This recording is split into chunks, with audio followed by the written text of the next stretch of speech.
निघतो, म्हणजे काय अर्धवट जळतं ते, दॅट इज कंबशन. बघा, combustion of fuels. Food, coal, petrol, cooking gas are burn for getting energy.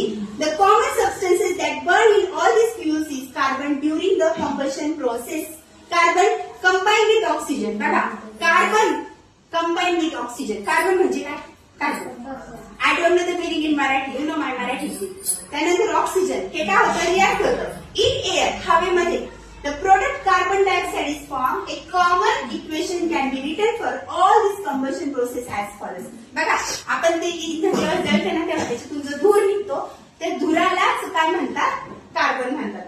आणि त्याच्यापासून काय तयार होतं? कार्बन डायऑक्साईड तयार होतं. बघा, आता हा कार्बन डायऑक्साईड काय करतो? अतिशय उष्णता निर्माण करतो वातावरणामध्ये. त्या कार्बन डायऑक्साईड मुळे काय झालेलं आहे? काल मी सांगितलं. सांग what happen because of that carbon dioxide? Air pollution. हा, एअर पोल्युशन. अजून chemical equation take up side.